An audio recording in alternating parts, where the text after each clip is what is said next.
Penata perizinan. 1. Penata perizinan Andi sedang mengevaluasi permohonan izin usaha. Dalam Peraturan Pemerintah Nomor 5 Tahun 2021, apa yang dimaksud dengan perizinan berusaha berbasis risiko? A. Pemberian izin berdasarkan modal usaha. B. Pemberian izin berdasarkan lokasi usaha. C. Pemberian izin berdasarkan jenis produk. D. Pemberian izin berdasarkan tingkat bahaya. E. Pemberian izin berdasarkan tingkat risiko kegiatan usaha. Jawaban yang tepat dari soal di atas adalah E. Pembahasan dari pertanyaan di atas yaitu, bahwa perizinan berusaha berbasis risiko adalah pemberian izin berdasarkan tingkat risiko kegiatan usaha, sesuai dengan PP Nomor 5 Tahun 2021.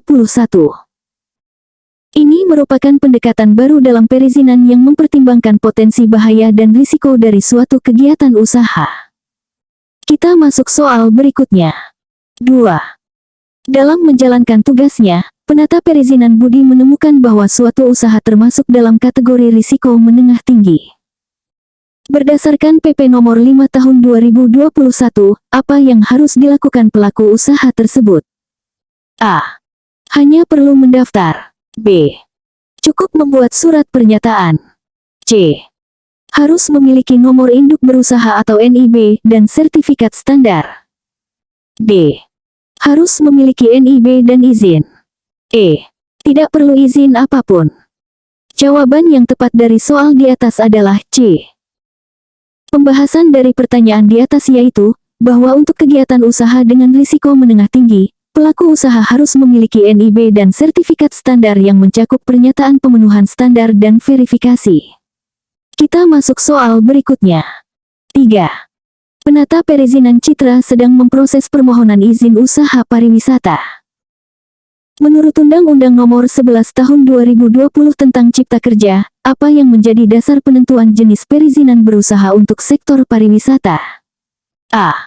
Jumlah karyawan. B. Lokasi usaha. C. Modal usaha. D. Tingkat risiko. E. Omset tahunan. Jawaban yang tepat dari soal di atas adalah D. Pembahasan dari pertanyaan di atas yaitu, bahwa Undang-Undang Cipta Kerja menerapkan pendekatan berbasis risiko dalam penentuan jenis perizinan berusaha, termasuk untuk sektor pariwisata. Tingkat risiko menjadi faktor utama dalam menentukan persyaratan perizinan. Kita masuk soal berikutnya. 4. Penata perizinan Dian menerima pengaduan terkait izin yang telah dikeluarkan. Berdasarkan Permendagri Nomor 138 Tahun 2017, apa langkah pertama yang harus dilakukan Dian dalam menangani pengaduan tersebut? A. Langsung membatalkan izin. B. Meneruskan ke atasan. C. Mengabaikan pengaduan. D. Mencatat pengaduan dan memberi tanda terima. E. Menghubungi pihak yang dikeluhkan. Jawaban yang tepat dari soal di atas adalah D. Pembahasan dari pertanyaan di atas yaitu, bahwa langkah pertama dalam menangani pengaduan adalah mencatat pengaduan dan memberikan tanda terima kepada pelapor.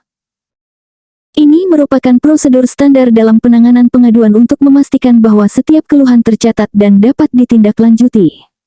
Kita masuk soal berikutnya. 5. Penata perizinan Eka sedang mengevaluasi permohonan izin lingkungan. Menurut PP Nomor 22 Tahun 2021, dokumen apa yang wajib dimiliki oleh usaha yang termasuk dalam kategori wajib AMDAL? A. UKLUPL. B. SPPL. C. Izin lingkungan. D. Surat pernyataan kesanggupan. E. Persetujuan lingkungan. Jawaban yang tepat dari soal di atas adalah E. Pembahasan dari pertanyaan di atas yaitu, bahwa berdasarkan PP Nomor 22 Tahun 2021, usaha yang wajib AMDAL harus memiliki persetujuan lingkungan. Ini menggantikan konsep izin lingkungan yang sebelumnya digunakan. Kita masuk soal berikutnya. 6. Penata perizinan Faisal menangani permohonan izin usaha mikro dan kecil. Berdasarkan PP Nomor 7 Tahun 2021, apa bentuk perizinan berusaha bagi UMK dengan risiko rendah? A. Surat izin usaha. B. Nomor induk berusaha atau NIB. C. Sertifikat standar. D. Izin usaha mikro dan kecil atau IUMK. E. Surat pernyataan kesanggupan. Jawaban yang tepat dari soal di atas adalah B. Pembahasan dari pertanyaan di atas yaitu, bahwa untuk UMK dengan risiko rendah, bentuk perizinan berusaha yang diperlukan hanya nomor induk berusaha atau NIB, yang sekaligus berlaku sebagai pengesahan tanda daftar pendirian badan usaha, izin usaha, dan hak akses kepabeanan. Kita masuk soal berikutnya. 7. Penata perizinan kita sedang mengevaluasi permohonan izin usaha yang memerlukan kajian teknis. Menurut Permendagri nomor 138 tahun 2017, berapa lama batas waktu maksimal penyelesaian izin tersebut? A. 3 hari kerja. B. 7 hari kerja. C. 14 hari kerja. D. 30 hari kerja. E. 60 hari kerja. Jawaban yang tepat dari soal di atas adalah C. Pembahasan dari pertanyaan di atas yaitu, bahwa berdasarkan Permendagri nomor 138 tahun 2017, untuk izin yang memerlukan kajian teknis, batas waktu maksimal penyelesaian adalah 14 hari kerja sejak berkas dinyatakan lengkap dan benar. Kita masuk soal berikutnya. 8. Penata perizinan HADI menangani permohonan izin usaha yang termasuk dalam objek vital nasional. Menurut Perpres nomor 58 tahun 2022, instansi mana yang berwenang mengeluarkan penetapan objek vital nasional? A. Kementerian Dalam Negeri. B. Kementerian Koordinator Bidang Politik, Hukum, dan Keamanan. C. Badan Koordinasi Penanaman Modal. D. Kementerian terkait sesuai sektor usaha. E. Pemerintah daerah. Jawaban yang tepat dari soal di atas adalah D. Pembahasan dari pertanyaan di atas yaitu, bahwa berdasarkan Perpres nomor 58 tahun 2022, penetapan objek vital nasional dilakukan oleh menteri atau kepala lembaga yang membidangi sektor usaha terkait. Kita masuk soal berikutnya. 9. Penata perizinan Indah menerima permohonan izin usaha dari perusahaan asing.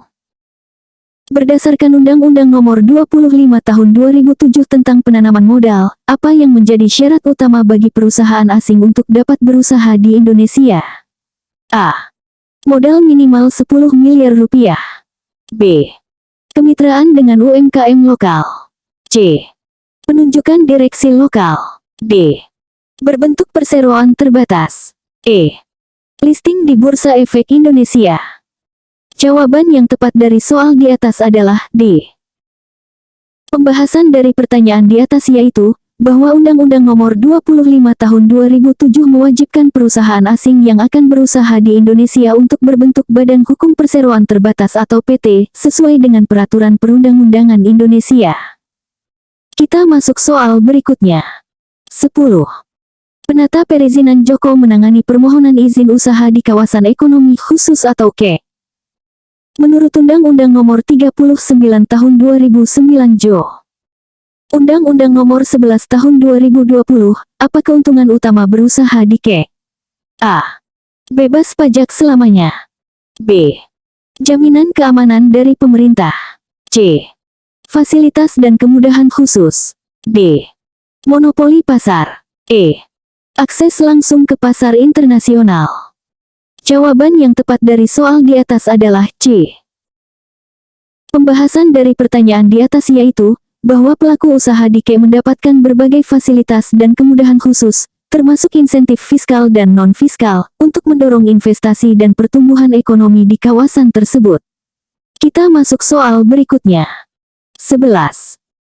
Penata perizinan Karina sedang mengevaluasi permohonan izin usaha yang berpotensi menimbulkan dampak penting terhadap lingkungan.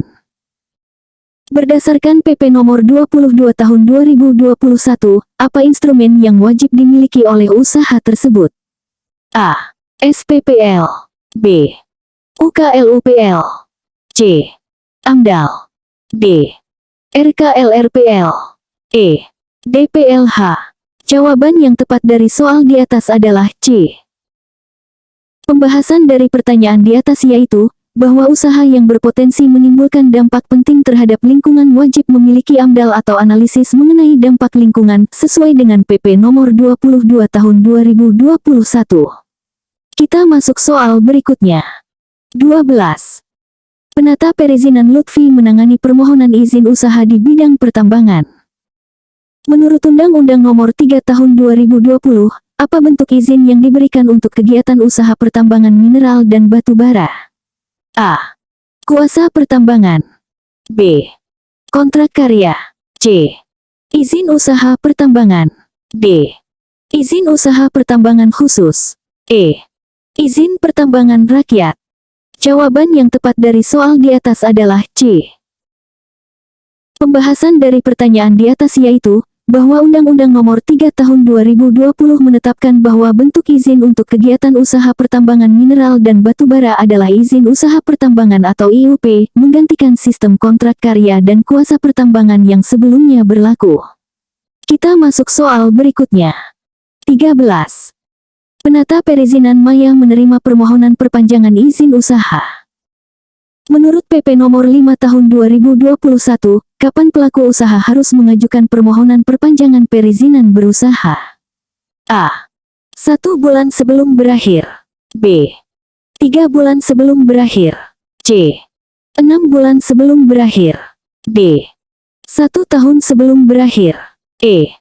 Kapan saja sebelum berakhir? Jawaban yang tepat dari soal di atas adalah C. Pembahasan dari pertanyaan di atas yaitu, bahwa PP Nomor 5 Tahun 2021 menetapkan bahwa permohonan perpanjangan perizinan berusaha harus diajukan paling lambat 6 atau 6 bulan sebelum berakhirnya perizinan berusaha. Kita masuk soal berikutnya. 14. Penata perizinan Nadia menangani permohonan izin usaha di bidang ketenagalistrikan. Berdasarkan Undang-Undang Nomor 30 Tahun 2009 Jo. Undang-Undang Nomor 11 Tahun 2020, apa jenis izin yang diperlukan untuk kegiatan penyediaan tenaga listrik untuk kepentingan umum? A. Izin usaha penyediaan tenaga listrik. B. Izin operasi. C. Izin pemanfaatan jaringan. D. Surat izin usaha perdagangan. E. Izin prinsip ketenagalistrikan. Jawaban yang tepat dari soal di atas adalah A. Pembahasan dari pertanyaan di atas yaitu, bahwa untuk kegiatan penyediaan tenaga listrik untuk kepentingan umum, diperlukan izin usaha penyediaan tenaga listrik atau IUPTL, sesuai dengan Undang-Undang Nomor 30 Tahun 2009 yang telah diubah oleh Undang-Undang Nomor 11 Tahun 2020. Kita masuk soal berikutnya. 15. Penata perizinan Oscar menangani permohonan izin usaha di bidang perhubungan udara. Menurut Undang-Undang Nomor 1 Tahun 2009 tentang penerbangan, apa yang menjadi syarat utama bagi perusahaan angkutan udara nasional? A. Memiliki minimal 5 pesawat. B. Modal dalam negeri minimal 51%. C. Direktur utama warga negara asing. D. Terdaftar di Bursa Efek. E. Memiliki bandara sendiri. Jawaban yang tepat dari soal di atas adalah B. Pembahasan dari pertanyaan di atas yaitu, bahwa Undang-Undang Nomor 1 Tahun 2009 menetapkan bahwa perusahaan angkutan udara nasional harus dimiliki mayoritas oleh pihak Indonesia, dengan ketentuan modal dalam negeri minimal 51%.